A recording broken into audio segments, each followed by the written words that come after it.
proceeds to the center. These three gentlemen are probably the smartest guys I know. I've been the executive director of the center for about 14 months, and I met Danny Sheehan almost a year ago now. And when I first met him, I had to stop him about every other sentence and say, well, what's that mean? What's that mean? Danny Sheehan was one of the lawyers that worked with F. Lee Bailey on the Watergate case. You may know him as also as the chief prosecutor of 3 Mile Island, and as well as Karen Silkwood and the Iran-Contra hearings. Really has been on the cutting edge of both legal work, creating some of the freedoms that we have in our society, demonstrating the effectiveness of the Constitution and the country that we have, and is really also on the cutting edge and some on the leadership thinking that in transformation, and we'll be talking about that tonight. John Mack is, as you know, a Pulitzer Prize winning author. He's the founder of the Center for Psychology and Social Change. He's also the founder of the Department of Psychiatry at Cambridge Hospital, which is Harvard University's teaching school, and is also a great friend and one of the most wonderful people I know. He's the author of the Passport to the Cosmos, an abduction, as well as Prince of Disorder, by which he won a Pulitzer Prize. An extraordinary human being, and I'm actually very proud to have made my friendship with him over the past 14 months. Joe Firmage, as you know, was the founder of USA Net, which grew to be a multi-billion-dollar company. He is now the founder of Many One, which is I think a transformative internet software interface, a brand new interface to the internet that I think is really extraordinary. And he's actually asked the Center to be the steward of consciousness on that. Co-steward. I'm sorry, excuse me? Co-steward. Co-steward of consciousness. There are many organizations on Many One. He's also Many One has been was developed with the assistance of Carl Sagan's widow. We can't say his name? No. I think I'm a little nervous, so I just got lost there with the sentence. Again, really an extraordinary person. You know, my background was, I was a manufacturing guy. I worked for Digital Equipment Corporation for about 12 years, and I was kind of a closet seeker, and I'll tell you more about that at the end of this piece. But so it was an extraordinary opportunity for me to come to the center, bring kind of management skills here, and the people I've met it's been very enriching for my life. So, without further ado, I welcome these three speakers, please.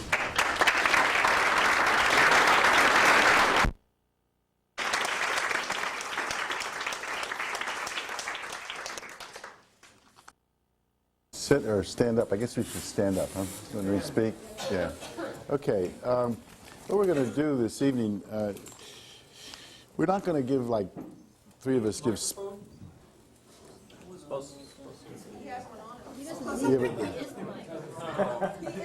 No, but this is to record for the video, but to actually so you can hear, we should probably use this one, right? Okay, that's better, right? Yeah. Okay.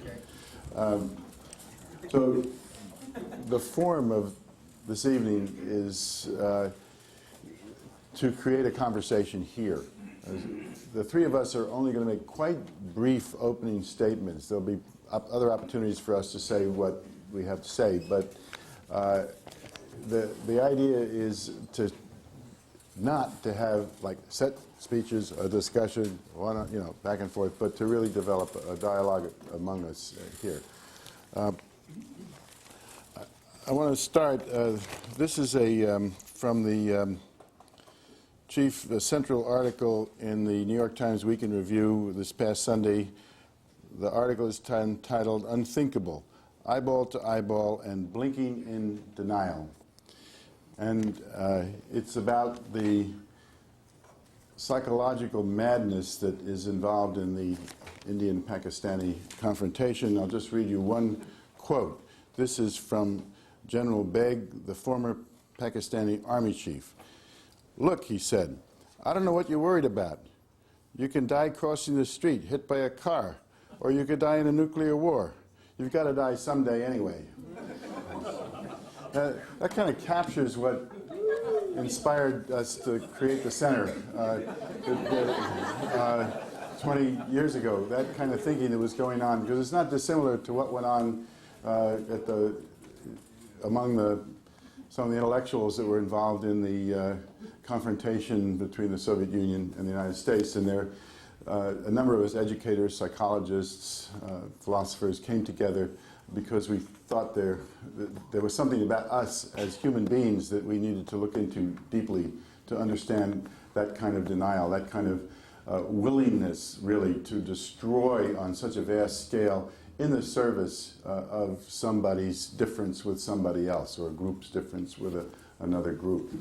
Now, that went on for quite a number of years, and we had books, articles on the sources of the nuclear arms race, conferences that brought together people from different disciplines to look at it, all aspects of the human dimension of the nuclear confrontation. When the clock of the atomic scientists' bulletin went over toward like from 2 minutes to midnight to 12 minutes to midnight, the funding for that among various organizations changed, so the nuclear fear kind of died down. Fear is often what drives foundations. And the fear is now increasing, again, in the nuclear area. But the center has made some shifts. I mean, we're still interested in that subject and are in network with a number of people in leadership positions around the threat of nuclear war. But we've moved into other dimensions of individual and collective destructiveness. What are the sources of that, which is what we're fundamentally about. And about 12 or 13 years ago, I got into this mad business, many people thought, of working with people who had encounters with beings from we know not where, the so-called abduction phenomenon. And neither I nor anybody connected with the center practically, with a few exceptions, understood what that had to do with social transformation. You know, aliens are here, they're not here, you know, what is that? You know, they good for us, they bad for us, where do they come from? Okay, but social transformation wasn't that. Well, little by little, and particularly in the last few years, I begin to see that it does have to do with social transformation. It's not about UFOs. Well, it is about UFOs, but not just about UFOs. It's about who we are. Are we in relationship beyond ourselves at a cosmic level? Do we connect in the universe beyond the arrogance that treats the planet as if it belongs to us, as reflected in that statement? And I went through a lot of struggle with Harvard, as some of you may know. Danny was tremendously helpful in that. He didn't mention my case, of course. I guess that was not on my scale.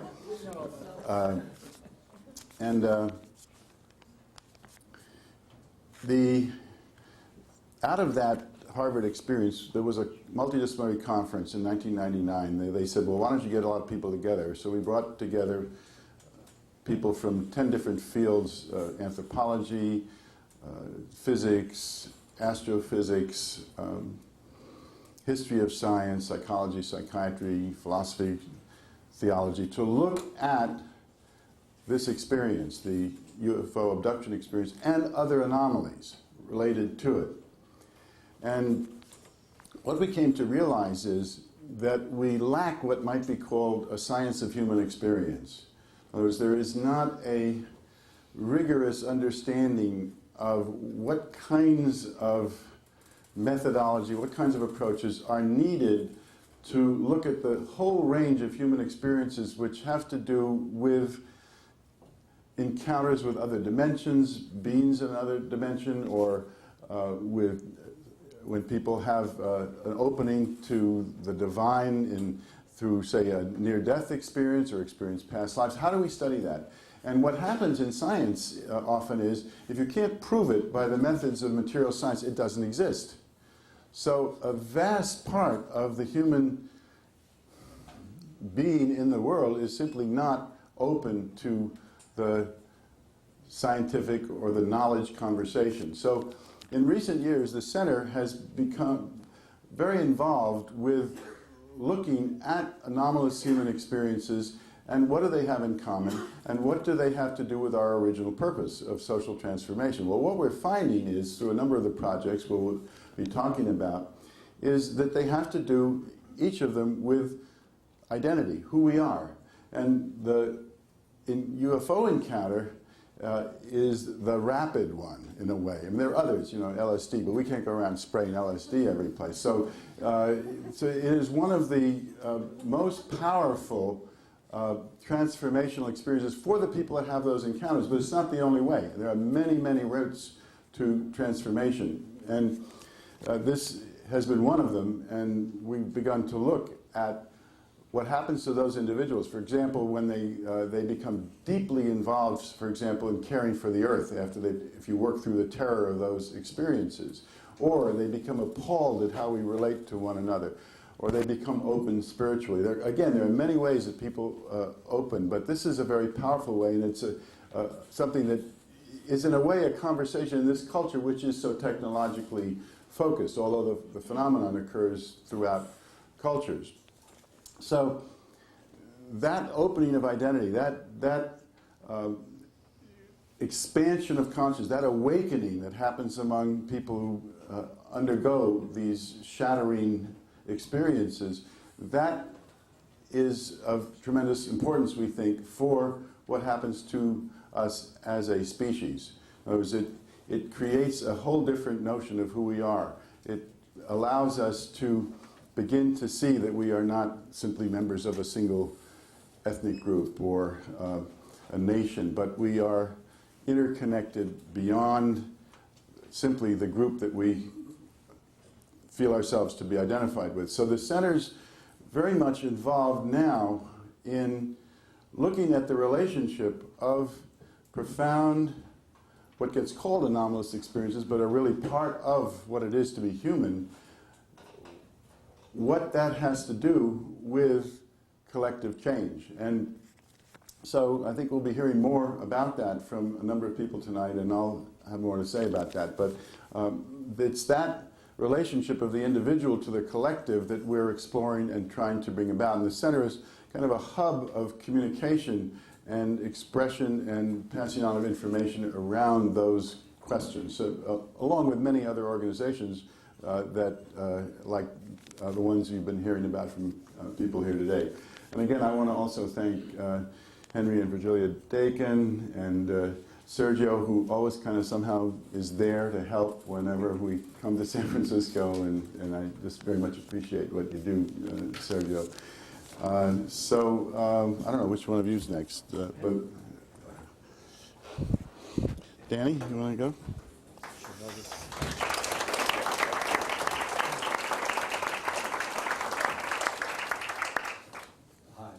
Hi.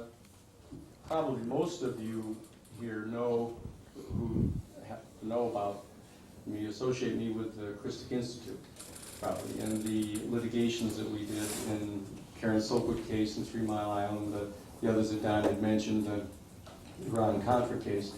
I spent 25 years basically litigating a number of really important issues, from the Pentagon Papers case to the Watergate burglary to the Iran-Contra case, trying to convince myself that all that was really needed was to perform some kind of minor adjustments in the legal political system that we have operating here, and that things would work out all right. I remember when I started when I was only 4 years old. I remember sitting in my lawn up in northern New York when the first time I saw stars coming out, being out at night.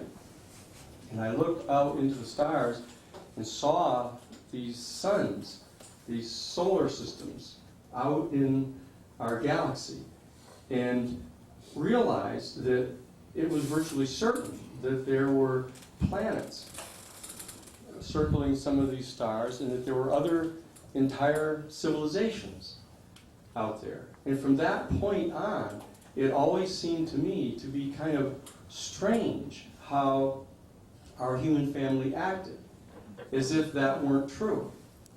That we would draw circles and lines around our territory, and we would fight with each other and shoot each other over boundaries and not share the resources of the world and contaminate our environment.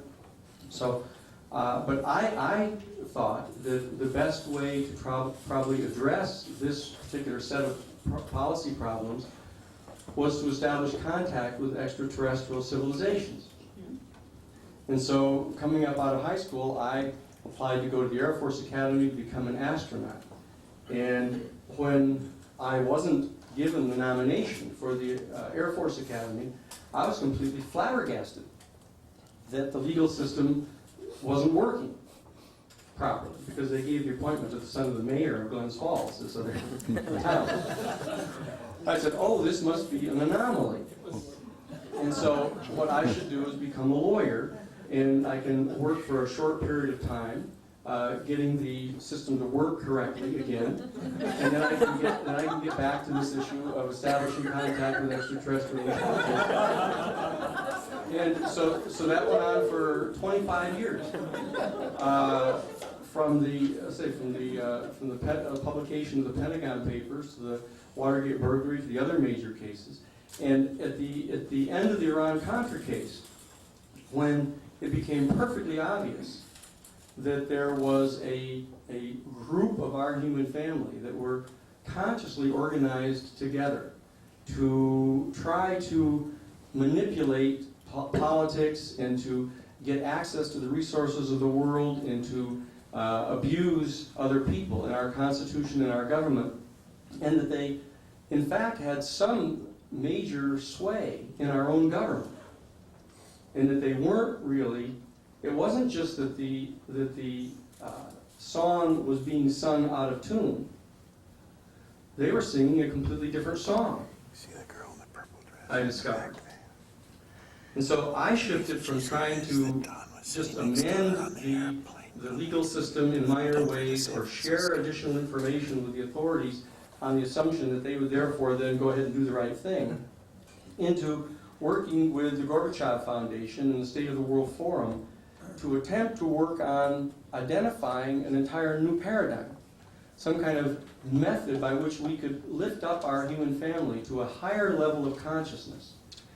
And it was clear that there are a number of issues that are salient to this task, one of which is... You're supposed to lean toward me because, no? No, I was trying to tell you that I'm picking up your whispers. Oh, you're picking up the whispers. I'm sorry. Oh, you mean we should shut up? Oh, I should shut up. Okay. So the bottom line is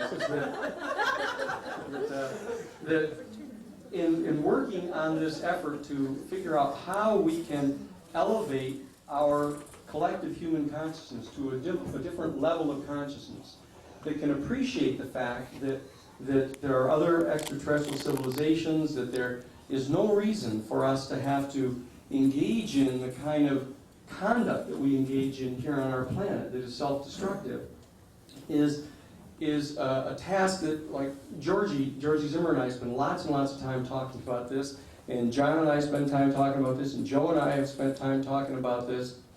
And what we want to do is we want to instigate a set of conversations among our generation to try to figure out how we can get about helping to raise the consciousness of our people. One of these ways is to deal with the issue of extraterrestrial intelligence. Another one of the ways is to deal with the issue of mystical experience. Another one of the ways is to engage in philosophical discussions of how we can better integrate our energy of self-interest and the larger interest. How we can balance this to maintain the kind of energy that is generated by self-interest, but to include the interest of the larger community. Now, these are all very important aspects of the task that we're all engaged in here. And when John told me that at the Center for Psychology and Social Change, one of the major things they were trying to do is figure out how to engage in the kind of studies and discussions about this issue of consciousness in the context, as well as others, of the issue of extraterrestrial intelligence, I said, look, this is a task that is not only very well worth doing, but it's a task that's indispensable to our generation. If we're going to fulfill the promises that we have made to each other over these past 30 years, now is the time for us to move. Now is the time for us to come to some sense of understanding of what we believe these phenomena to be, the issue of extraterrestrial intelligence, the issue of paranormal experiences, ESP, psychic phenomenon, the intuitive mystical dimension, and how that relates to philosophy and politics in our world. This is a discussion I have with Bill Stranger all the time about how does this issue of mystical consciousness relate to social political forms. So there's a group of us all here that have been engaged in this conversation for some time. What we wanted to do tonight was to bring a few of us together who have engaged in this for a long time and see if we can move this conversation forward in the context of being of some assistance in showing how the Center for Psychology and Social Change want to work, so they can get your support in Boston to do this. That's just an introduction, so you know what we're doing here.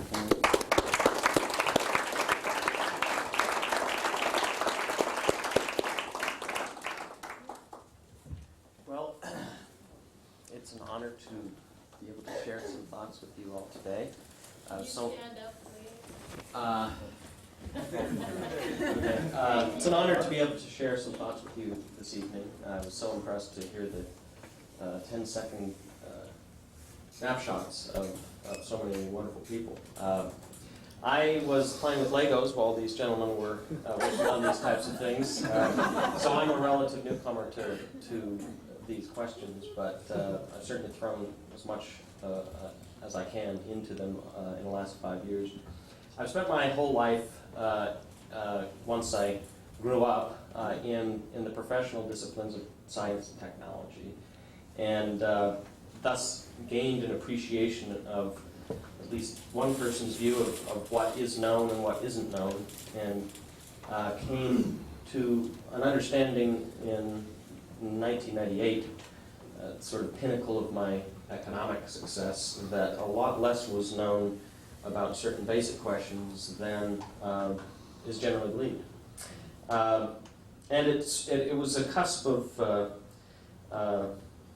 social change in my life, for sure. And it threw me off in a whole new set of directions, the most, I think, interesting of which have to do with the subjects that these gentlemen have touched upon.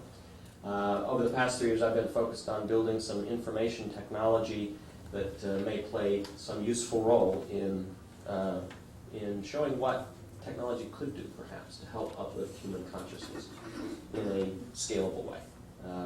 Owen mentioned something close to my heart, figuring out how to actually leverage these ideas to make real change happen more rapidly than it otherwise would.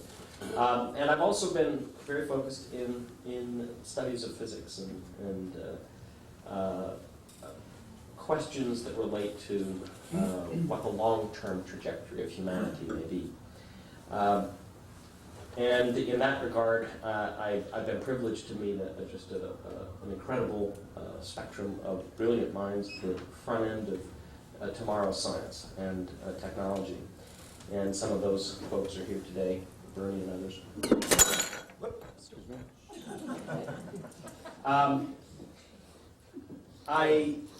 was incredibly honored to be invited by John Mack to join the board of the center a couple of years ago and make a donation to the group. And I'll tell you why. You hear all the time from me and a lot of other people about the amazing cusp of transformation that we are either privileged or cursed to live within. And you know, we hear talk about the power of a global information system falling into the palm of a 12-year-old. The exhaustion of the entire energy infrastructure that sustains modern civilization. The collapse of ecosystems. The rising level of intelligence and awareness afforded through information technology. The amazing ability to extend our lifespans.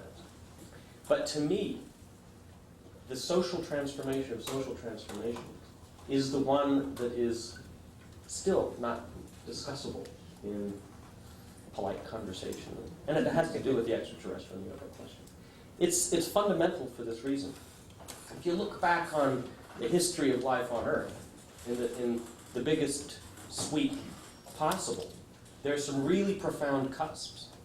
And they tend to happen when creatures move from one phase of matter to another. When the polyp at the base of the ocean floor gains a fin, or when the fish learns how to crawl out on the dry land, and when the animal on dry land figures out how to soar. We may be privileged to live in the time when we take flight into an entire new phase of existence for animal life. And what's incredibly humbling and awe-inspiring and energizing to me is that it may happen in our lifetimes, when we become possibly the extraterrestrials for other Earths. So to me, the potential wisdom that could be gained by the study of that John and others in that field have been pioneering for years is potentially of profound importance. After all, if you're a reef fish and you suddenly turn around and realize, wow, there are other coral reefs out there, it might be a good idea to listen to the people who've been reporting on the interaction with the other fish. And one of the reasons why I have been honored to help in some small way with the center is that while there are a lot of people, or not a lot of people, few people who study the questions of interactions between human beings and non-human intelligence, I find that John's sense of interpretive balance is the best developed in the field. The abduction literature is littered with paranoid interpretations of that are rather frightening. When I think the reality of the situation really is best supported by the notion that there are creatures out there who are occasionally picking us whales up out of the water and probing us, measuring us, doing things like that. And it could be frightening, but it can also be transformative when the whales go back into the water and start telling their compatriots about the experience. So I'm honored to be able to endorse the work of John and the center, and look forward to our little conversation here. I just want to say a word about Joe that he didn't say about himself. I followed very closely the articles that talked about a young man in his late 20s who had the world in his hand and was involved in the most exciting internet exploration and creativity that was going on, working with a $2 billion company, and then he had a visitation from another intelligence. And he not only had that visitation, but he was so foolish or courageous, depending on how you want to look at it, they kind of go together anyway, to talk about it and to tell his colleagues in business. And what I gleaned from that was that their basic attitude of his partners and colleagues was, Joe, we love you. We really, really believe you. We respect you, but it's not good for business. And so Joe looked at that and he said, well, if it's, I don't want to do any harm to the business, but I'm not going to give up on that. So he left the corporate world and became, for me, an example of somebody putting principle, his higher consciousness, ahead of the business as usual kind of world that most of us live in. So I just want to express that appreciation to you.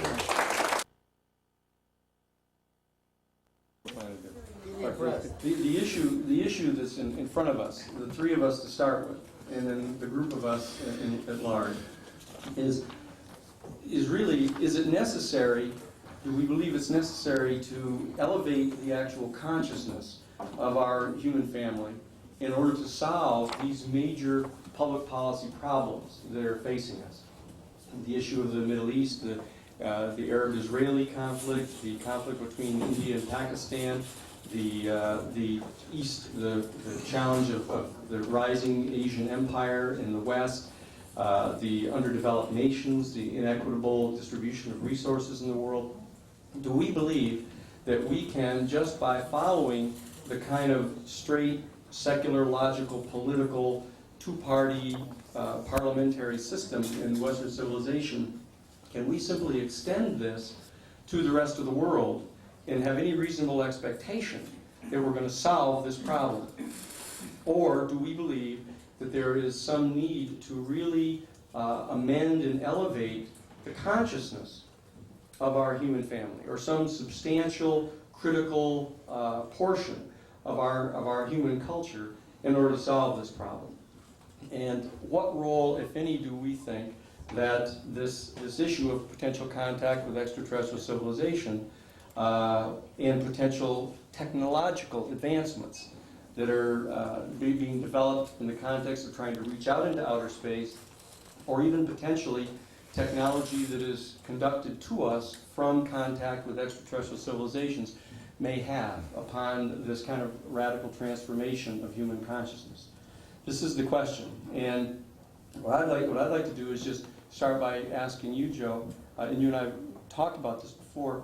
What is your understanding of the potential relationship between the kind of rapid increase in technological discoveries that are being made at this particular juncture in our life, and its potential threat for both the human family and the potential opening onto a new level of consciousness? What's your understanding of that?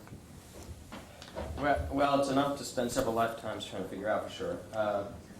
But my intuition and common sense says that technology is exclusively a force multiplier. And it will multiply whatever force is applied. As we can see from the week in review from New York Times, it's kind of horrifying when you realize just how amoral the instruments we've created are. I therefore believe that a transformation of consciousness is an absolute requirement for a significant paradigm change for society. It can't happen any other way. The trajectory of the second millennium society has created a chrysalis in which we are hopefully in some stage of being able to break through. But what will look like on the other side of that, I think, will be quite different. I do, however, believe that it's possible for there to be punctuated events in that process, some of which can be actually catalyzed by the tools of our own creation, technological tools. The internet is a spectacular example of one such possibility. We now have, in principle, the ability to create an electronic mirror for human beings to see the reflection of the consciousness of the entire species. In 1968, we saw the beginning of what that might mean when the cover of Life magazine, I think in the October issue or whenever,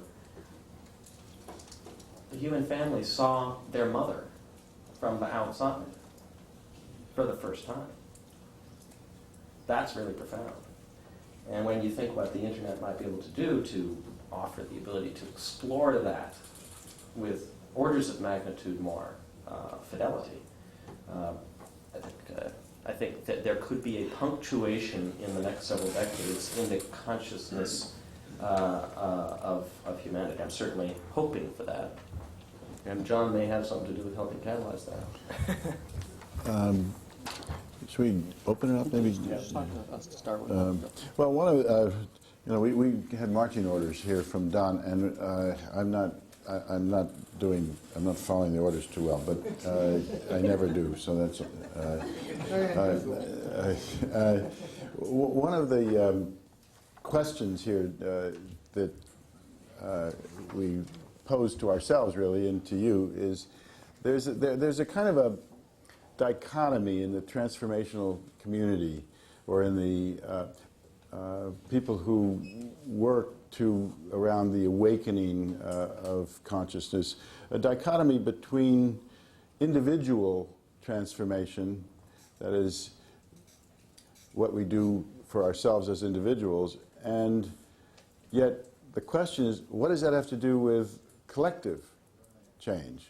And it's not an easy conversation. There's people that take this position, well, if we just individually change enough people, and there'll be somehow some critical mass will somehow lead to a softening of the institutional forces that create war or destruction of the environment. And then the others feel, well, no, there has to be some kind of more direct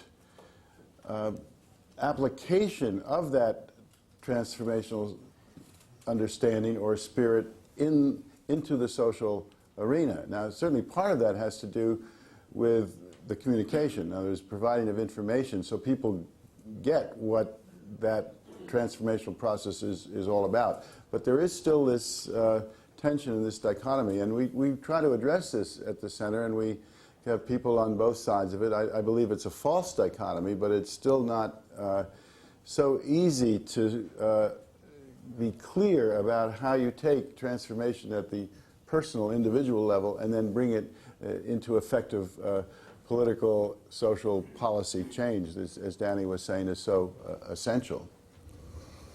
I'm sorry, what's the dichotomy? The dichotomy between Between the processes of individual consciousness change and transformation and social and political change. My own personal opinion on this is that I believe that this motive of self-interest that we have, this survival instinct that each one of us has, and the desire to compete and to achieve, is a very positive, constructive aspect of our human nature. The difficulty with it is that this motive for survival and assertion and competition can cause us to alienate ourselves from our fellow human being. We objectify others, we vanquish them, we compete with them, etc. And that the quest is to try to figure out how is it that we can harness that energy of self-interest and drive and competition, and at the same time, while harnessing it, have the individuals who display that in the highest levels, at the same time begin to experience an affection, a genuine caring, a genuine compassion for our fellow human beings, so that we will bring to bear the talents of the energy of self-interest on behalf of a larger collective than just our own person, our own family, our own company, our own country.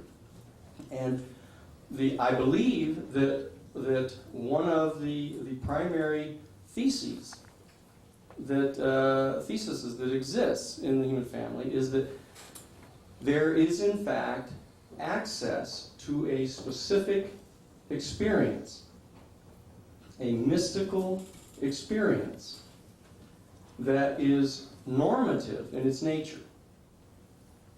And when you have this experience, you then realize in some intense experiential way that you are in fact part of a huge unified living being. And you share the same basic being with everyone. And that this is the thesis of the organized and unorganized spiritual community of the human species. I believe that this is in need of great understanding on the part of our generation. And it's one of the most written about and talked about subjects, of course, in the human experience. But our generation has to come to grips with this to try to figure out what the mode of spiritual expression is going to be for our generation in this scientific, logical, positivist, competitive world. And I believe that the only other potential candidate for experientially overcoming this narrow drive for self-interest to the point where it's unbridled, that is the only other competitor with genuine mystical spiritual experience, is some kind of revelatory insight, either experiential or otherwise, in the reality of the existence of other civilizations, so that we can context ourselves, and so that the religious experience, re legare, has to do with relinking our apparent separate self with the entire universe and our community of other beings. And so that I'm curious, for example, Joe, with you, that what is your personal opinion about the relationship between a kind of pangenetic mystical experience and the experience that you encountered when you actually came into the presence of this being? It's a super question, and I'd like to answer it by generalizing one aspect of the answer. One of the real problems that I think modern society has inherited is an excessive mutual rejection of science and spirituality. The notion that the mystical experience, as it's termed, is for some reason inherently incompatible with the scientific worldview, I completely reject out of hand. I consider that to be a deficiency of the language of science to be able to, simply the knowledge of science, to be able to quantify and describe what it is that's being, that it's occurring. I'll give you a simple example of this. I mean, how many atoms are there in your body? Well, I presume several trillion or more. Do you have a mental picture that you would, or anybody would presume to call accurate of what an atom looks like? I don't. I mean, the little orbiting thing, is a really, really rough cartoon version of what it really is. It's some beautiful energetic geometry. We don't have a mental picture of it. That doesn't make it not real. And so the notion that the synchrony of atoms spread between living beings, all, by the way, made of the same underlying force, having coherent patterns that resonate not only between individuals of a species, but the resonant patterns that emerge as species begin to intermingle, I think is an incredibly rich field of scientific exploration. And one of the consistently reported themes that John has surfaced, and many others have as well, is the notion that one aspect of that convergence or interaction among beings is that, you know what? There are modes of sensing and communications that we don't get yet. We do not comprehend. That does not make them anti-scientific. It doesn't make them some woo-woo, new age, unfathomable psychobabble. It simply makes them, to me, the object of exploration, both subjectively, first person, and objectively. And I think it's the science of the third millennium to figure out what the consciousness dimensions are of the kind of experience that I have, because I have absolutely no clue. Well, let me re-put that part of the question. There. Yeah. How do you personally relate what you understand to be kind of a mystical religious experience to the special nature of the encounter that you had with this being? Did you view that as a religious experience or something analogous to it, or how was it for you? First of all, I really don't know what it was. I wake up one morning and, a being appears to be hovering over my bed, and we have a conversation, and an energy, sphere of energy, this electric blue sphere comes from him into me, and it was an absolutely ecstatic, biological feeling that I had. But I wouldn't want to classify it as a so-called religious experience as opposed to a scientific experience or any other. It was a human experience.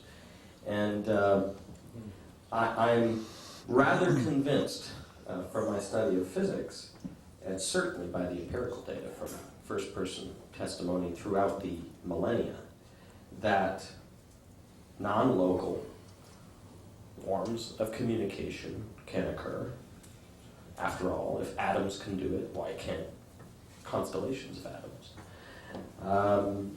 And so the experience could have been some kind of projection of consciousness from another being. It could have been a biological being there, or it could have been a bad potato. But it certainly had a very profound impact on my life. So I rather suspect it was something more than a bad potato, but I can't be sure. John, what's your sense of that? What is your?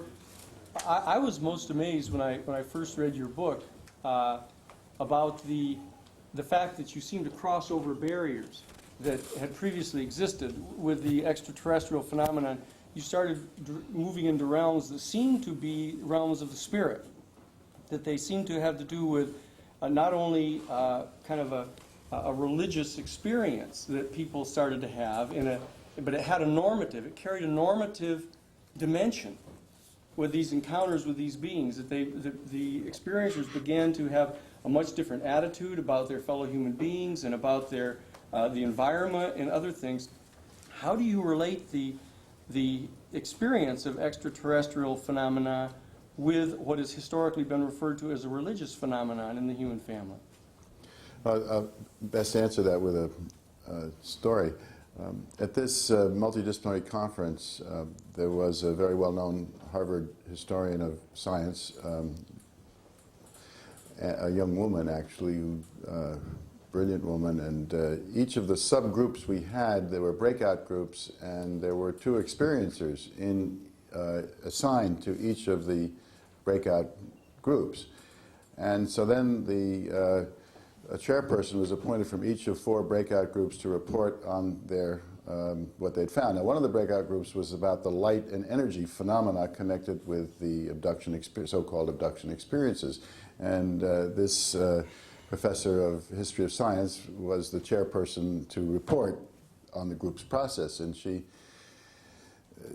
one thing she'd said earlier, which was, I thought, right on. She said to me, turned to me frustrated because she couldn't explain this whole thing away. She said, "John, this is a wily reality." And I thought that is very true. But what she said was, well, it's a funny thing what happened in our group. We talk about light and energy and experience, and then we find we were really talking about God. And that is says it as well as I can.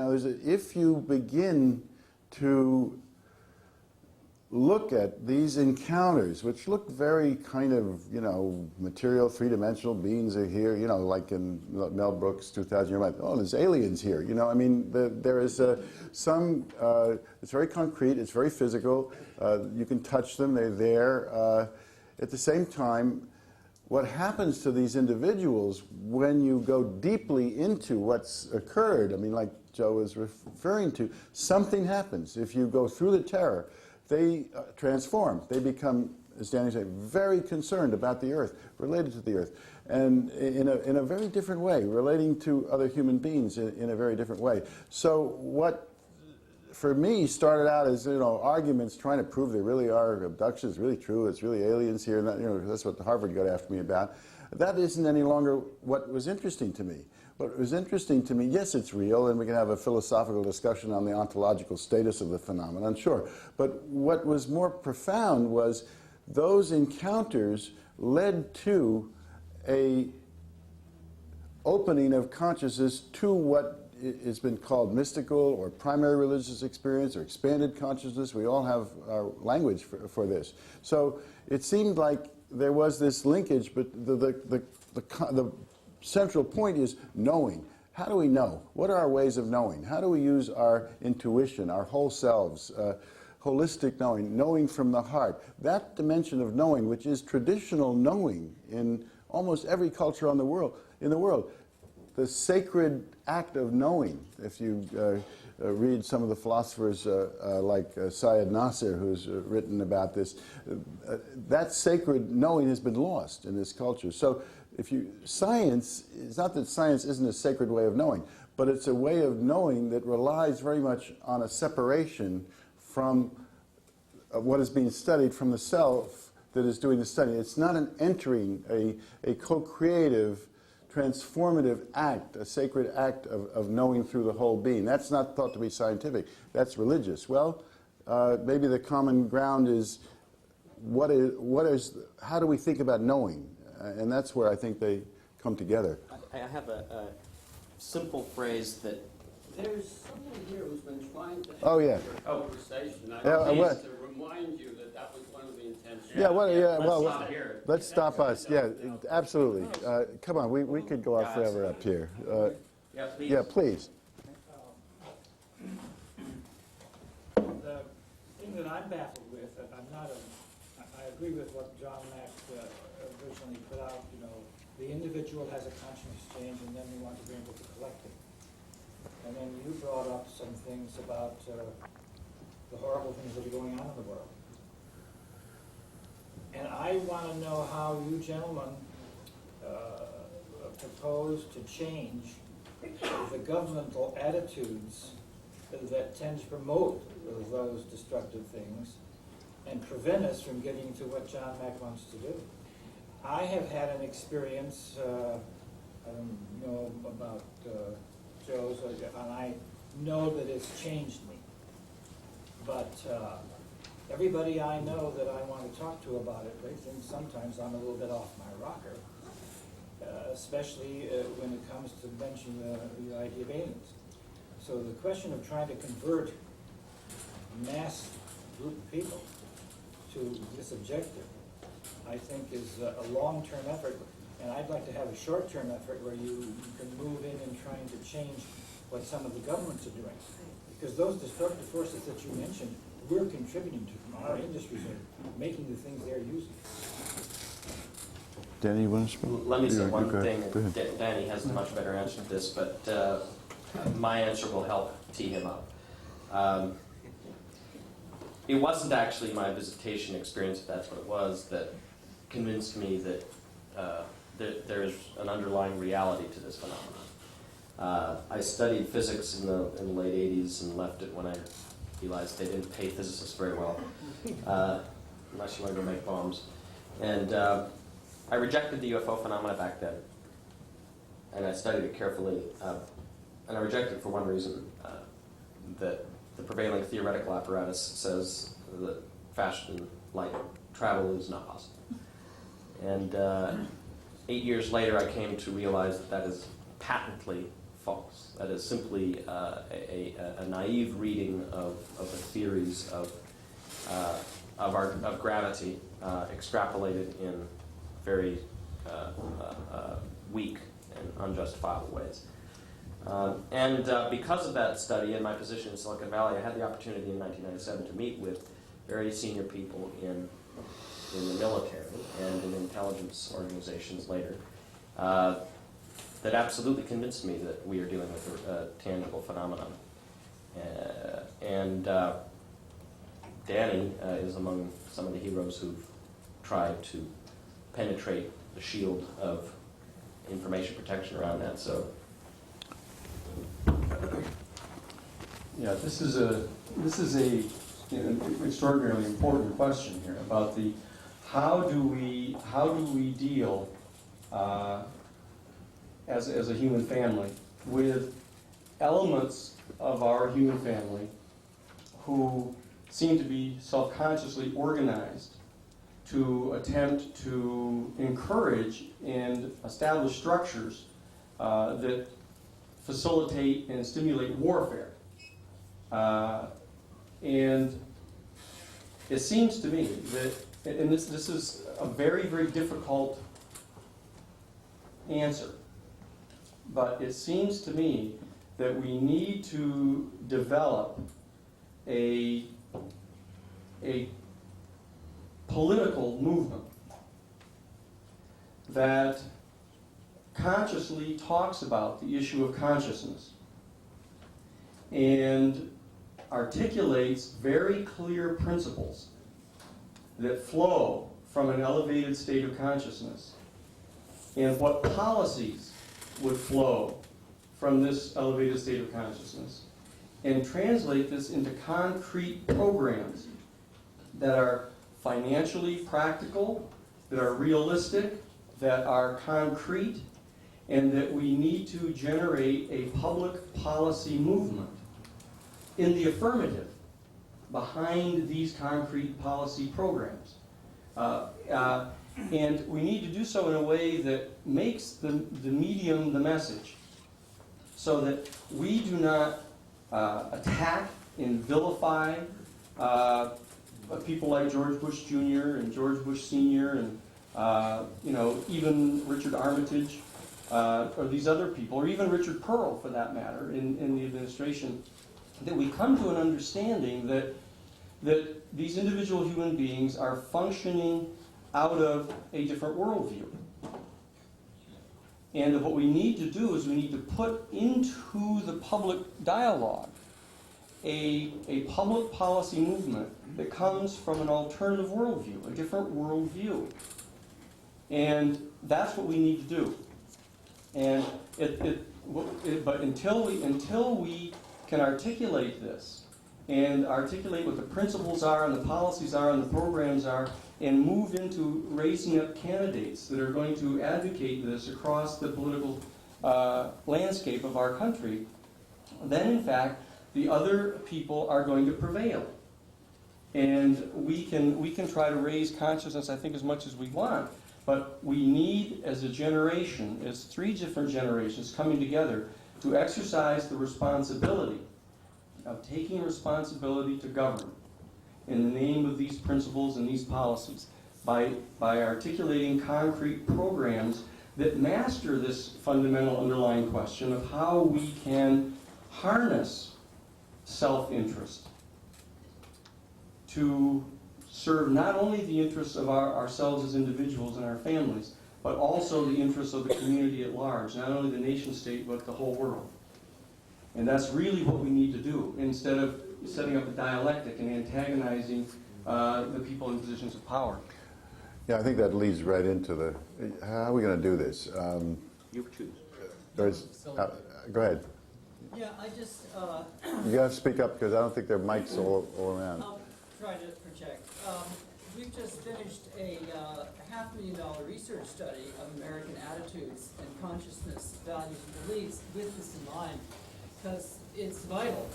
We need to have, whatever occurs in terms of our external circumstances, if we are not able to bring our own attention as individuals and a collective species into what really brings us together, or what is our connected aspects of our greater being, then there can never be that. And there's an interplay. On one hand, people do need to have leaders to, in effect, act as a whole.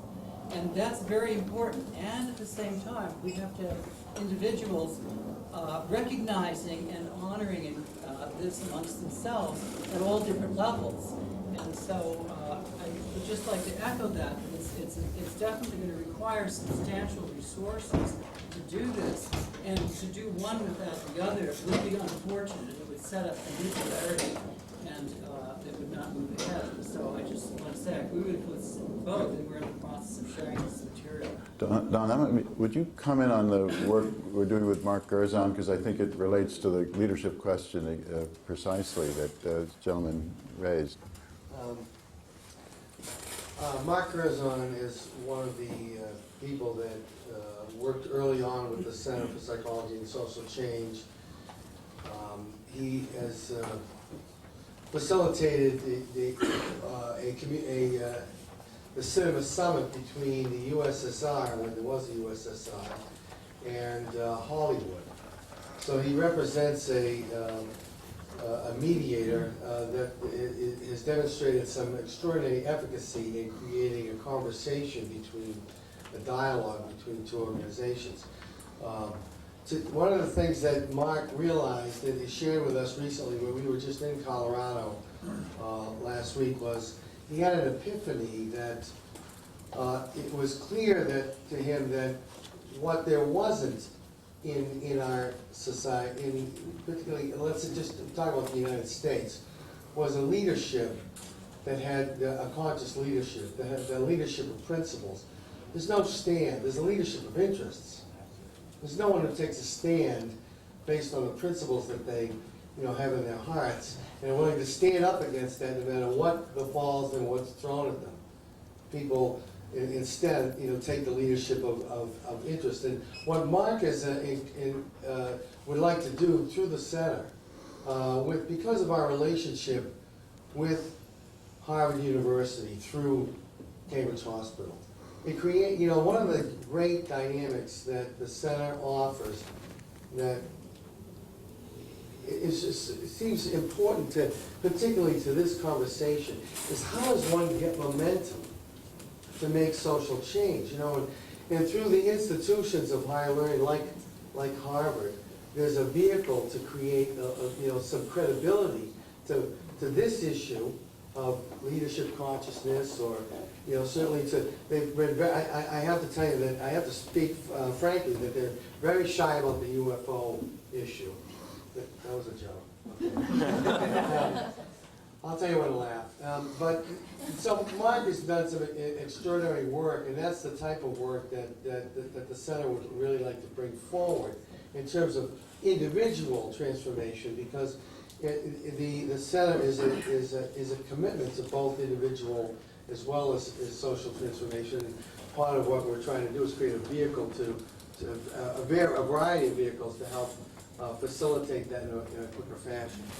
I just want to say, right as we speak, Mark is working in Washington with a meeting of Republican and Democratic chiefs of staff around some of these concepts that we're talking about. In other words, it's the collaboration, and he has he's facilitated retreats of the Congress. In other words, so there are in our network that people that not only these programs the center isn't doing these things as a center. There are many things we are doing as a center, but we also work in collaboration with people who are trying to transform at that policy leadership level. So I think this is just a very good example of the kind of umbrella, what we include within this umbrella organization. Yeah, let's get some more people. A lot of hands. Yeah, go ahead.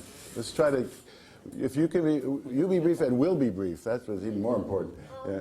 The question I have is, we're talking about societal and individual changes. My experience is that when I've transformed inside, then my world does transform. But my question, though, particularly for your research, is that I find that's a very tough process. And the individual has to walk through the fire And what I observe is that many people who started, but when the fire gets too hot, people pull back. All right, and rather than looking at it as a spiritual crisis, people will go on Zoloft or whatever. I really see that happening in this country. Rather than really taking the opportunity and fully walking through it. So my question for you is, as you're doing your research, is that, my sense is that it seems easier for people to transform over the last 10 years. There's something lightening up, but I'm not sure whether that's really true. Because I think that's what it requires. It's just too hard for the average person. Did you hear this? Very important. You want to make sure that you're hearing everything that's getting said from the audience. I think one of the primary objectives of the center is to be a support for people who are undergoing individual transformative change or that are opening up in their own lives, that are going through these kind of crises, but then create a context in which their voice can be heard.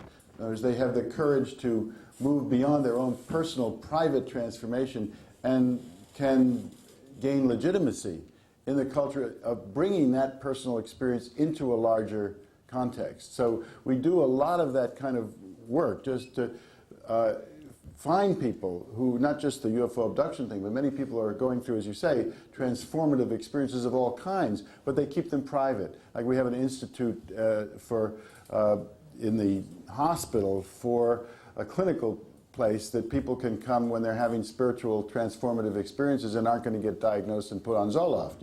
Exactly that is what you're saying. So what we're trying to do is legitimize, not only are these normal experiences, but they're experiences that have something to say to the larger culture if the people can be legitimized and if we can create a context in the society where there is an acceptance of the importance and the power of such experiences so that people are not pathologized. And my profession, the psychiatric profession, is in some ways, a big way, at fault for not playing the role it should be playing, but rather falling into this kind of, drugging corporate thing of people's powerful opening up of heart kind of experiences. Instead of being there with people and saying, yes, this is part of the movement of awakening, oh, that's hallucinations, or, oh, that you have spirits, oh, well, take this and the spirits will go away, And in fact, I was, just another little story, I did a rounds at the emergency ward at the hospital. One of the psychiatric residents presented a man who was having spirits visiting him. And he's troubled by it, but probably more troubled about how the people around him were receiving this communication that he was having these relationships with the spirits. So she said, well, I can help you. I can put you on medicine and you won't have, those voices, those spirits will quiet down. And he said, he refused that. I don't want that. I'm not here to have those spirits go away. I'm here to develop a more creative relationship with those spirits, to accept that relationship. So in other words, that's just a small example of what we try to do in legitimizing a much greater range of human experiences instead of marginalizing them or labeling them. Let me ask There's so many people. Let me ask one quick question to Joe, if I could, on this. Is that what is your understanding, personal understanding, of the relationship, based on everything you've read and everything else, which is considerable now? What is your understanding of the relationship between extraterrestrial beings in their manifest forms and this spirit realm of beings that allegedly exist in this spiritual realm and visit people and angels and all of that? And I know out of your own religious tradition that there's a very, very rich tapestry of those kind of stories. What is your personal level of thinking about that at this time? Tough question. I would first of all say that I do think that at a biological level the phenomena exists, and I think stepping up from that there are capabilities of consciousness that advanced forms of life likely possess that may be staggeringly astonishing to us to communicate without vocalization, for example, to communicate perhaps in some kind of electromagnetic pattern of resonance in physical systems. I rather suspect that a good percentage or a good portion of the historical literature that has to do with, the folklore and the sort of more ruggedly physical reports of angelic visitation have to do with the same phenomena that we're dealing with in UFOs. Simply different words applied from the lexicon. And lastly, I gotta talk about I do think that resources. We gotta get out.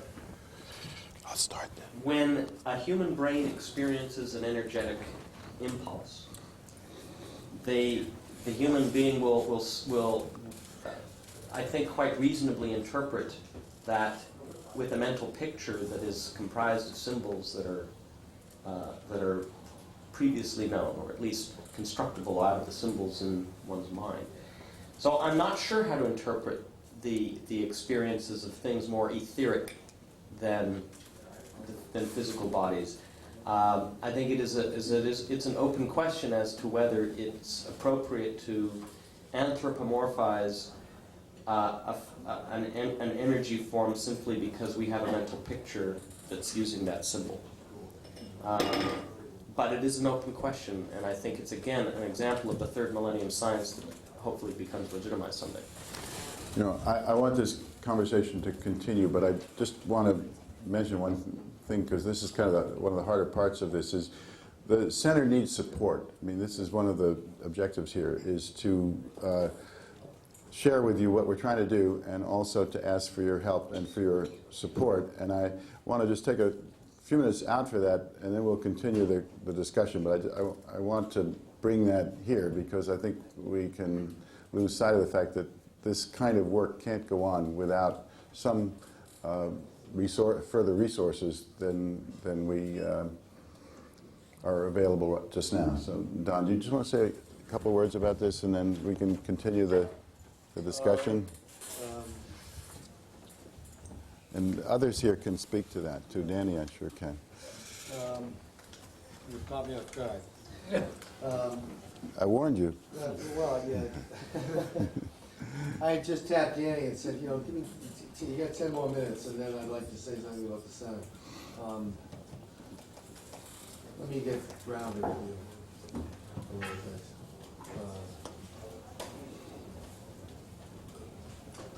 Don, let me speak while you're... You don't have to do all this. No, about the fundraising issue, Okay, great. believe me. Listen, I had the honor of making a six-figure contribution to this group when I was wealthy. And I've subsequently spent all my remaining resources to try to help build a system that can tap the latent capabilities of the internet to provide a learning environment that's based upon the best science known, with an open mind to what the future may have, but to use the system to try to empower thousands of organizations around the world in civil society and NGOs and science research institutions to collaborate as co-creators of a nonprofit AOL, if you will, but focused on education rather than selling stuff. And one of the intersection points, thus for me in my life and this project with the center, is to organize a community of consciousness research organization to take stewardship of the realms within that internet information system that have to do with consciousness and the attendant phenomena that we've been discussing. The center is one of those organizations that deserves and needs to be equipped to provide the raw research, to continue the empirical work, to continue to interact with first-person experiencers, and to continue to sponsor scientific research, to afford that kind of educational platform. And so I would issue a strong request and endorsement of any help that can be supplied by this network of people to advance the vision that John Mack started long ago and help it flourish. I think it's going to be front and center when we face prime time for the kind of social change. So I hope the center will be ready for that point. I want to tell you a little bit about my own passion for this. And I think that might be a good start for me to be more available to my commitment and for you to get that. A little bit of a sad story with a really happy ending. And that I grew up in a section of Boston called Southie. And I was very blue collar. I didn't understand, it seemed to me that we had less than most of the kids I went to school with. My father was a drunk. He was violent with both my brother and my mother and me. And we were subjected to tortures to the degree that when I was 11 years old, I stood outside his bedroom with a kitchen knife, and I was trying to get the courage to plunge it into his chest. By the time I was 22 years old, I had a felony on my record. I spent 6 months in jail. Shortly after that time, I met a fellow named Robbie Gass, and I met a number of other people in my life that led me on somehow saw something in me that I didn't see, because I was a pretty angry guy. I was the guy that he wanted in jail. But he saw something in me, and he encouraged me to participate with him. I met Ram Dass. I spent a couple of weeks with him and with Stephen Levine, and then he brought me to meet Baba Muktananda, who he was hitting everybody else with peacock feathers. He punched me in the chest and knocked me down. I didn't quite understand what that might mean, but maybe that was the kind of Shaktipat I required. Other people need a little bit lighter touch. I strained my life out. I spent 3 weeks at a Buddhist monastery, and in the third week I had a spiritual experience that irrevocably changed my life. And most of my friends that I grew up with are dead or in jail. And somehow my life was altered in a course of events in such a way that, I changed dramatically. And I didn't drink up until that time because my father was an alcoholic. I was going to turn out like that. At 35 years old, I've now been working for Digital Equipment Corporation for 9 years, and I was the data manager for Digital Equipment Corporation. I traveled around the world, spoke about data management. I helped to facilitate the EDI standards, that's commonly known as the barcoding that you use in a grocery store. They were developed by my organization. So I really changed my life quite a bit. But I didn't know I was going to become a drunk. And once I picked up that drink, within 5 years, I lost liquid assets of $750,000. And I was homeless. Now, so 8 years ago, I was carrying around my home in a green garbage bag at Pine Street in Boston. Now, after 30 detoxes, I once again recalled that I had a very different life of spirituality. And I sought somebody out who was a mentor, and I asked him to help me. And we get down, and I went through a process and asked God for help. Now, I don't know, you can't tell me that these other ways of knowing aren't real, that they're not significant in people's lives. Because after 30 detoxes, you're carrying your stuff around a green garbage bag, you get pretty clear that there's no reason for your life to change. But I got down on my knees and I asked the power greater than myself for help, and that desire to drink and drug was taken away. And you can't tell me that there's not. Why would that be taken away? Taken away, removed completely. See, so when I came to I proceeded to do what the 12-step process is, and to help other alcoholics to achieve sobriety and to reach out and do service work. But it seemed to me as I looked around the planet that, and I grew spiritually and continued my work in Buddhism and my own spiritual development, that there was an incredible denial that I could see in everyone around me. Alcoholics who were in recovery were gifted to know and to have a spiritual path. But there were other ways of knowing that people couldn't really grasp that, I couldn't understand how some of these conflicts could exist. So when I began to understand, can I have a glass of water or something? Give me that coffee. That's all right. I got it. Thank you. That was challenging for me. So when I had the opportunity, I had started a business, and I left that a year and a half ago because I saw the opportunity to work at the center, and I thought it was just an extraordinary opportunity to contribute in a way that was really big. And I don't know, I feel privileged to be in this position. I'm a very linear thinker. I'm very grounded in my approach. And when I came to the center, it was kind of like herding cats. It was really a challenge. Since then we've developed a business plan. We have an Institute for Psychological and Spiritual Development that's in relationship to Cambridge Hospital. And it's really trying to expand John Mack's work. He's 72 years old. Let's get a grip here. It's like, how do you train people to do this kind of exploration around consciousness? Not just, aliens, but, near-death experiences. Those are all real. My experience was real. You can't tell me it wasn't. How do you understand that? Well, you can go to AA, but you've got to be able to create another model here for the rest of the planet. We've got to explore this. That's what the work of the center's about. So there's an opportunity to extend this training beyond Dr. Mack to other doctors at the hospital who are interested in this. When I first came here, all I heard was the hospital really wasn't interested in this. Well, I kind of walked in with my Columbo attitude and said, what's the problem here? And at this point, they are ready to cooperate on a taxonomy of anomalous experience, ranging from UFO to near death. And then to do an epidemiological study, trying to understand under what categories, how many people. Remember the Eisenberg study of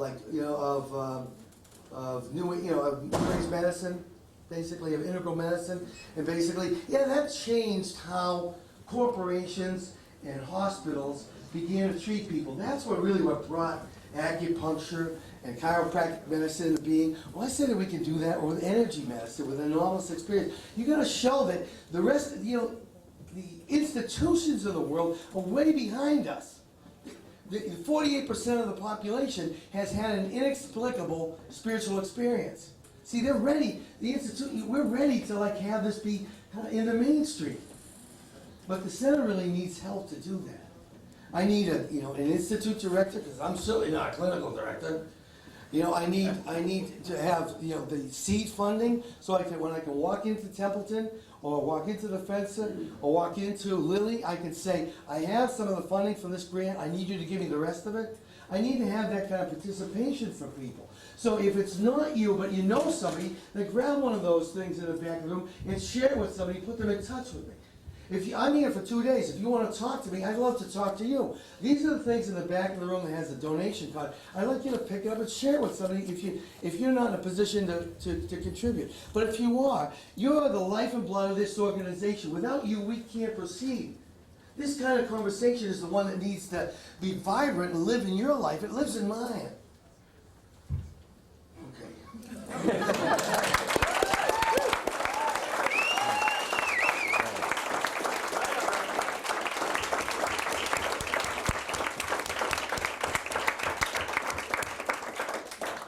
What do you want to do? You want to go on talking? Shall we go on with the conversation? Yes. Quick, we'll brief, and then we'll be brief. Okay, let's get a lot of people in here. Yes, absolutely. Everybody does. About what you said. His wife doesn't call me. About what you said a while ago. Let's be practical. How do you do it? Remember what you said? Yeah, sure I do. Sure I do. The question We'll is, repeat the question so people get the it. question is the suggestion that I did about trying to figure out how to gather conscious people together and start elucidating and identifying principles that would reflect public policy positions and concrete programs to implement and to get candidates to move out and to become advocates of these things.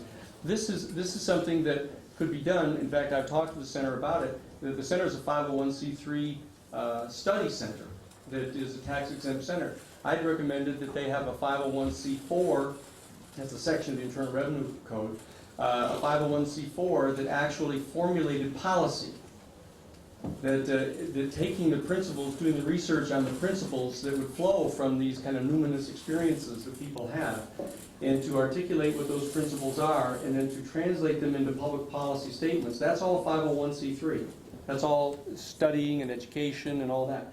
But when you get down to the line of having concrete program recommendations that take the form of legislation, they're drafted into alternative military budgets, alternative agriculture programs, alternative health programs, all of these things, you have to have that in a 501c4 form. That means that people can make a contribution to that 501c4, and they can't take a tax deduction for it. But the group that receives it, the 501c4, does not have to pay income tax on it. Okay, so that what needs to be set up, our generation needs to set up a set of centers, like you're talking about, Joe, and like some of the folks here on the IONS board, there are IONS people here. We need to set up a center where we can come together to talk about what these principles are, understanding that the implication is for public policy. That there just needs to be a consciousness here, this dichotomy that we started out talking about working on your own individual consciousness and trying to figure out how that translates somehow into the social sector. This is the answer to that. This is what, there has to be a 501c4 organization set up that can work with the Center for Psychology and Social Change, with IONS, with other groups that can try to elucidate what the principles are that are discerned from these preternormal experiences, and then elucidate the policy, the public policy statements that would flow from that, and the concrete programs that would be implemented. It's very concrete. I have a long series of suggestions that could be implemented on this. For example, you take a look at, I don't want to get too far, but you take a look every 2 years when there's not a presidential election.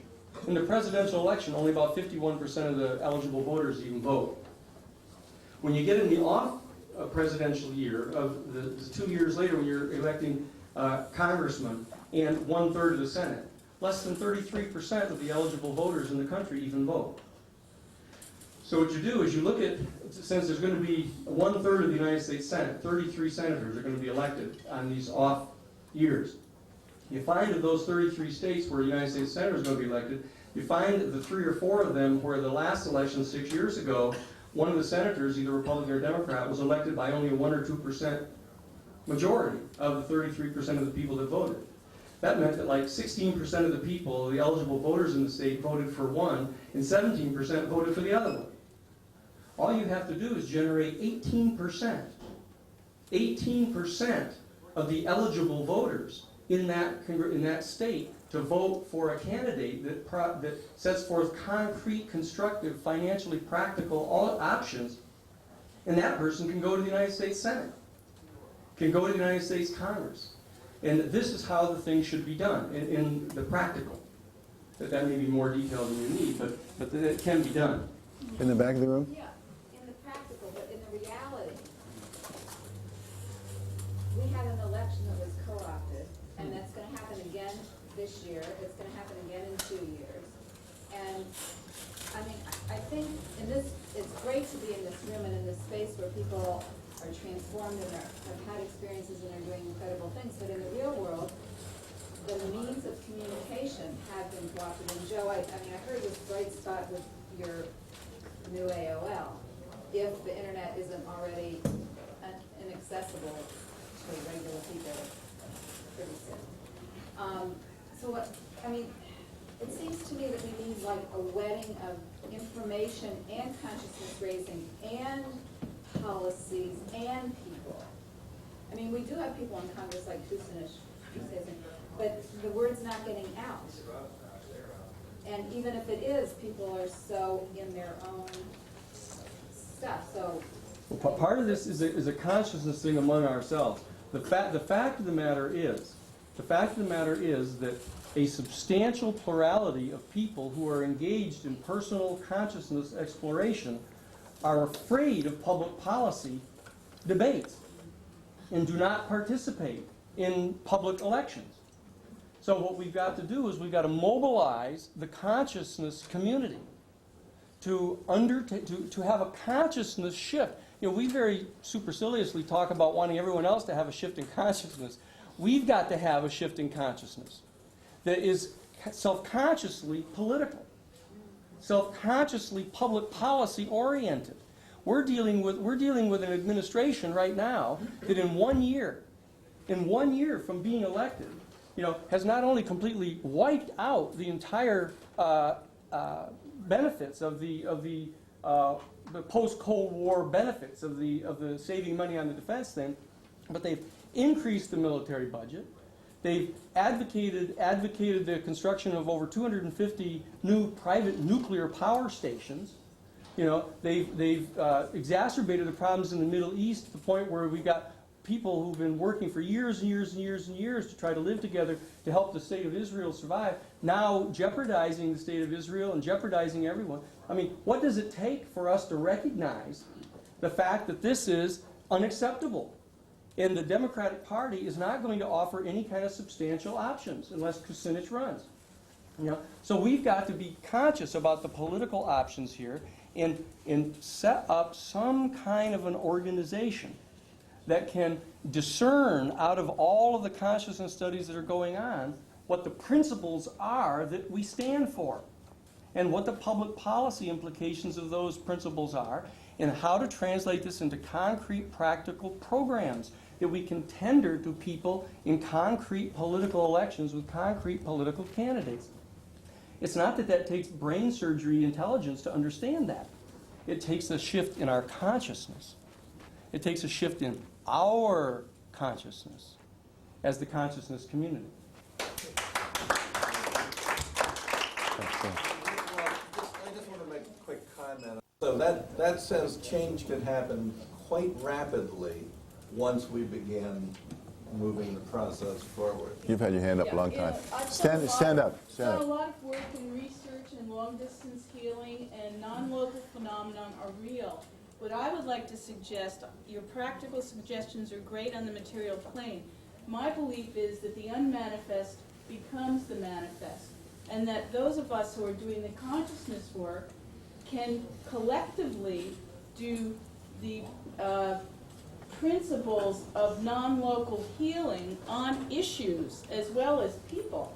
You can heal an issue, a country, a situation with group consciousness. Or you can set the energy to manifest in the manifest world from the unmanifest. And I would like to encourage people to do your meditation, to join your groups, to do your group meditation with your clear intention, so that this can manifest and support the other changes that we need on the physical realm, the policy changes and all of that. It's quarter after. It's supposed to be quarter after They now. don't want to leave. People want to talk. All right. Hi guys. Let me see if I can wrap this up with a golden bowl. No, we're not quite ready to wrap it up yet. Well, just for me. For you, okay. For me, I'd like to just give my summary feedback loop to who you guys are and what you're doing, and then I have a suggestion.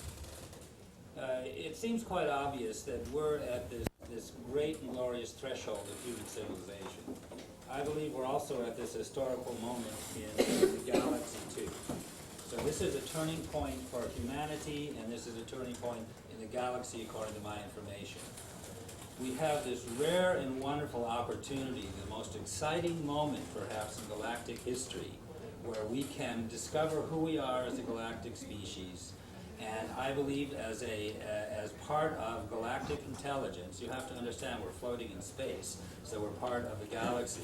As part of galactic intelligence, the part of the Earth population that we represent is the self-corrective mechanism to heal and to prove our course of evolution on this planet. So there's all kinds of, and we've had many discussions on this, there's all kinds of reasons why the species is where it is now after 5,000 years of recorded history and millions of years of history that has been veiled from us. And it's all logical, and perhaps it's all even relevant and brilliant, and let's just say that the Creator hasn't made any mistakes. So rather than going into a dialectic, as Danny suggests that we don't do, let's take a look at who we are as a generation of human beings on this planet now, and what our mission is. So this mission is really about doing something that the galactic historians say have never been done before. Take this body of history and turn it around through consciousness. So that's what the real opportunity is for us. It's bigger than any of us. It's bigger than all of our wealth. You know, either we do it or the experiment fails. Now, I think that would be a huge tragedy, and if we look at, we flip that around and say, well, this is who we are, this is what we came to do, this is what we are going to do, that's the only, that's it. That's completely it. And we're here to do it. And look at who we are. We're all magnificent people. And we have more than enough intelligence and more than enough resources. There's more than enough galactic help to make this happen. So all we have to do is just focus. And what we have here is the genius in front of us, the genius of who we are, and the genius of who we know all around the planet, and the genius of who we know that we're connected with through our galactic heritage. And so I want to endorse what all of you have said and just put it in my own frame. Mack here has this respected Harvard, you know, a whole body of... Well, I don't know if I have Harvard's respect for me right now. I still respect Harvard, and I expect Harvard to play its role here as the, you know, the leading institution on the East Coast. We're coexisting. But let me 60 seconds and I'll finish this. Okay, so you've got the center, and you know you've got the credibility in my mind to be an interface with these people that are experiencing the leading edge of galactic interface. Personally, I think anybody is stupid if they don't think we ought to have some of our own people out there on the edge talking back to us. So for me, you're the feedback loop. I think it's fabulous, you know, and I'll get to what I want to do with you in a minute. Then we throw in, you know, Danny's work over here, 25 years. He's going to give us $100,000. That's what he's saying. And we throw in the whole notion of public policy. Of course we need public policy. Of course we need our own public policy, which is the self-corrective mechanism of galactic intelligence through us telling us what to do and how to correct this historical mess that we're in. So let's marry the work of the center, let's throw in the public policy and Danny's whole articulation on the new paradigm and the worldview stuff, and then let's marry that with Joe's work on technology as a force multiplier and his work with the AOL Internet as a way to organize us through these consciousness portals, which I'm very familiar with. And then there we are. We don't have to worry about it anymore, but there's one thing that's missing. Well, there's several things that are missing, but the one main thing that's missing is the economic driver and the component to pay for all this. And this is the weakness of the spiritual movement and the political movement, and this is what I and others as entrepreneurs, I'm sure in this room and who we know, who can stand forward now, and we can become the true patrons and matrons of the Renaissance new age, this new galactic moment. There is galactic prophecy, which is looking at Earth now, saying something that we're doing here on Earth now has galactic importance. I just want to ring that bell so we remember who we are. We're not just another lineal point here in a continuation of the normal. I mean, this is it. This is what we came here to do. This is why we love each other. This is why we gather. There's nothing else we'd rather do. So, if we can bring in the entrepreneurs, we can bring in the capital, I'm telling you, and you all know this from 9/11 and from the dot-com crash, we need to deploy our resources while we're liquid. You can have $5 billion in the bank and tomorrow it can be worthless. If our mission is to do this, we need to gather our resources, and this is my suggestion. Let's set up an endowment fund for, let's pick a number. We pick a number. How about $33 million? Let's start a $33 million endowment campaign. Let's get the money to you at your center. Let's set up what Danny wants to do with his 501c4. Let's funnel the money to that. Let's legitimize and communicate not who we are and what we believe and what the leading explorers are telling us, and create the new worldview and the alternative models and fund it. Let's fund it ourselves. There's enough of us. There's 50 million cultural creatives. Let's just fund it ourselves. We've got creative mechanisms to do that. I believe. I'm working on several of them. Let's fund it ourselves. Let's endow this. Let's set up Danny's public policy deal, and let's articulate it. Let's use Joe's technology. And there's nothing else to do. That's it. Anyway. Thank you. David, are you volunteering to chair that $33 million endowment campaign? I'm talking with your people. Okay. All right, thanks. Once we have the money, Danny can do his work. You can do your work. Joe can have his company funded. Joe, we're working on that also. You can have your staff, and then we don't have to discuss this anymore. We'll just get on to what's fun. And what you're saying is exactly right. Chaos theory says if you can get the right impetus at the right point at the right time, you can change everything. Who wants to be the legend? Who wants to go down in history as the one that actually, sees this? These are the Renaissance patrons of Italy in the 14th, 15th century. Who wants to go down in history? It's either that or we're all dead. Ted, in the back, yeah. Speak up. Hi, everyone. I mentioned earlier I work with Dr. Richard Haynes studying anomalous aerial phenomenon and their relationships to aviation safety. And I would like to point out that the work that's being done here is very important because we don't have time anymore. In about a week, my group will be meeting to brief the NASA Aviation Safety Reporting System analysts to discuss UAP. They're very interested in unidentified aerial phenomena. And the fact is that this issue is moving quicker than a lot of us might think it is. We're getting a lot of cases. There are international organizations who study only this for governments of France, governments of Chile, several others. We have 14 affiliates of our own in 14 different nations as well. All of their aviation systems are reporting the same issues. The pilots are reporting the same issues. We have cases up to and including, I guess, what you would call an aerial abduction. How would you categorize that? So the point being is that the paradigm is shifting, and we need leadership in it, and it needs to take place fairly quickly. Whatever it is that's going on with the UFO phenomenon, it isn't static. It's transitional. Something's happening, and whatever's going on now is not going to continue to be what's happening. We don't have time. We're already behind on this. The shock that this is going to create through the paradigm. I deal with underreporting bias with pilots, and I can tell you that for every one pilot that tells us this, there's a good number who don't, and that is shifting slowly.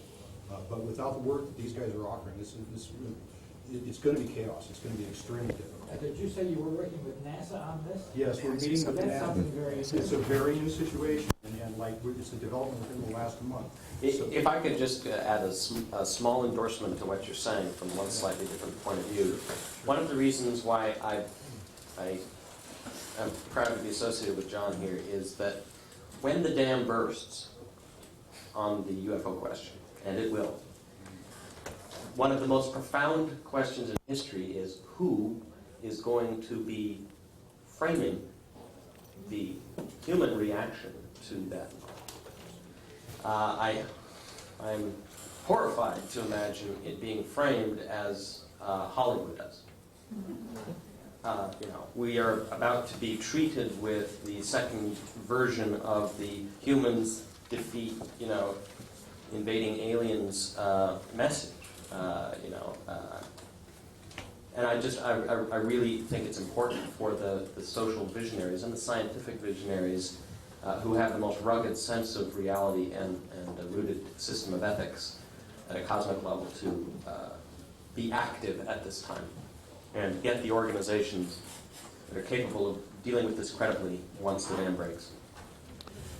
You've had your hand up for either one of the you two sitting next to each other. Either you decide. Okay.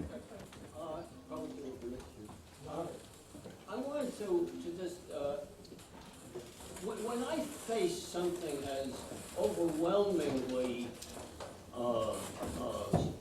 problematical and hopeless looking as the human condition today, after I've gone around some spiraled down into it a few times, I ask myself the question, why is this perfect? Now, you probably all know on a philosophical basis that it's perfect, because it's the outcome of causes and effects and causes and effects, and it could have been different. If it was going to be different, it would have been. But on the emotional level, you don't know that. And you don't bring it into life. So if you ask the question, why is this perfect? Why is it perfect that people are more and more disorganized and herdable? Why can the American public, supposedly the heartland of individuality and democracy, turn into a land in which people are herded? All you do is you tell them, hey, you're in danger, and they all say, yeah, go ahead, do anything you want to do. Something has changed. Supposing that was perfect, that's the question I feel that you need to ask. It doesn't mean you're going to get an answer, but you're going to escape from the old thinking. I can't imagine that the way to the new world is to go back into what Danny is suggesting. Go back into fiddling around with the political scene and making it better. Now, it doesn't mean I'm right about it, but I'd like to open up a space to say democracy had its day on the earth. All things that have beginnings have ends. Maybe there's something else emerging out of which all that we've said here finds its place to really dramatically change the world, not through electing somebody and getting another commission and all that. Not like I'd be stupid enough to think I know the answer, but I'm asking you rather to ask yourself the question, if this is perfect, what next? What is it pointing to? What is it telling me? I'd like to respond to that. That my opinion is that there's substantially greater value in many of the belief systems of Western civilization than many people realize. And this is one of them. This issue, this kind of Oriental vision that everything is perfect, could also include the elimination of the human species. May well be perfectly okay. That there's no doubt that our Western view places an extremely high value on human life. And the key is to get it extended to all human life, not just our own individual human life. And that out of the Hebrew tradition and in the Christian tradition of Western civilization, there is this absolute valuing not only of the individual human being, but the absolute valuing of our species. And the entire discussion that's going on here tonight, having to do with reaching out to extraterrestrial intelligence, etc., has to do with the place of our species in the future of the universe. And I believe that if we can show that we are capable of self-consciously redirecting our extraordinarily aggressive self-survival mechanisms into expanding out to protect our entire human family, and at the same time not become hostile to potential extraterrestrial civilization, we will have earned our place at the galactic table. I believe that what we're talking about here is the process of our becoming what it is that we need to become collectively in order to survive. in order to not only survive, but in order to succeed in taking our place among the galactic civilizations. And that requires a recognition of some of these values in Western civilization, of the individual and individual freedom, and the importance of our human species. And that I believe that that's an important part of this movement. The principles that are going to be elucidated by the conscious community are going to include some of the values of Western civilization and some of the values of the Asian civilization, some of the values of the Indian civilization. This is what this work is all about. It's how do we bring all of these things together through the conscious community to move them into a new paradigm, into a new vision, into a new future for our family, I believe. I think we need to wind up this part of the Let me just say evening. one thing. Wait, there'll be some, Joe's going to make a short statement, and then Don's going to have some wrap-up comments, and then we can stay on and talk together if those who want to hang out. I'm sure Danny can stay a while, and you can too. Yes, sir. And we'll continue in a more informal way after that. Joe. Thank you, John. How do you pronounce your name? Hi, Pandrengadas. Okay. Pondi for people Pondi. who don't like long sentences. First of all, I do hear where you're coming from. I really do. I appreciate it. I happen to agree with many aspects of it. But I also believe that it isn't democracy that's failed. It's neoliberal capitalism and that has invaded democracy. And I think that is the lesson, that separating the two is going to be the lesson of the coming collapse, whatever form it takes.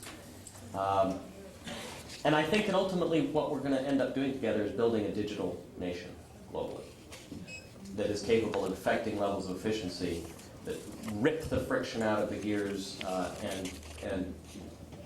and prohibit in informal ways the kind of viral infections of greed that have destroyed the vision of the Founding Fathers, or at least many of the Founding Fathers of the country. And hopefully we can all play some role in making that going on. Some people